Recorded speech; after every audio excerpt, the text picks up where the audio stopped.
បាទអញ្ញាតគ្រប់ជំរាបសួរម៉ែពុកបងប្អូនកូនក្មួយជាទីស្រឡាញ់របស់ទាំងអស់គ្នាដែលក្នុងកំឡុងពេលនេះគឺជាពេលដែលមាននៅភាពចលាចលរវាងប្រទេសថៃនិងកម្ពុជា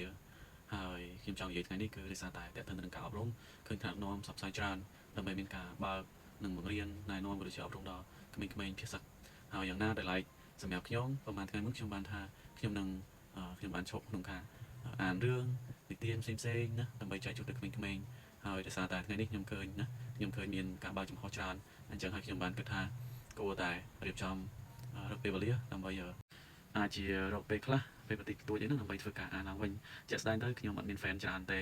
មានមួយល្មមណាតែក្នុង TikTok ហើយក្នុង Facebook បន្តិចបន្តួចទេហើយលើ YouTube ក៏តិចតួចដែរ Instagram មួយល្មមដែរទេហើយអញ្ចឹងហើយខ្ញុំគិតថាការអានរបស់ខ្ញុំអាចជា reach ទៅដល់ពួកគាត់ខ្លះដែរហើយយ៉ាអាចជាខ្ញុំនឹងចាប់ផ្ដើមធ្វើការអាននេះពីថ្ងៃស្អែកតទៅណាអត់ចាំរហូតដល់សង្គ្រាមបញ្ចប់នោះទេណាដោយសារការអប់រំក៏ជាផ្នែកមួយសំខាន់ដែរហើយណាមួយដំណើររឿងដែលខ្ញុំអានហ្នឹងសុទ្ធតែមានការកែលម្អក៏ដូចជារបៀបរបបផ្សេងៗក្នុងការរស់នៅក្នុងថ្ងៃនេះដែរដូច្នេះហើយខ្ញុំនឹងអាចជារកពេលវេលាឡើងវិញរៀបចំពេលវេលាឡើងវិញហើយនឹងធ្វើការ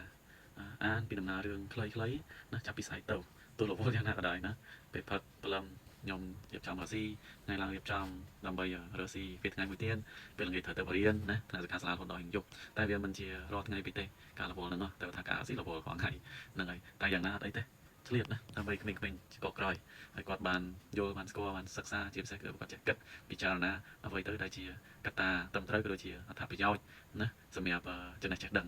អញ្ចឹងហើយខ្ញុំអាចជាមានតែប៉ុណ្ណឹងអរគុណសូមជម្រាបលា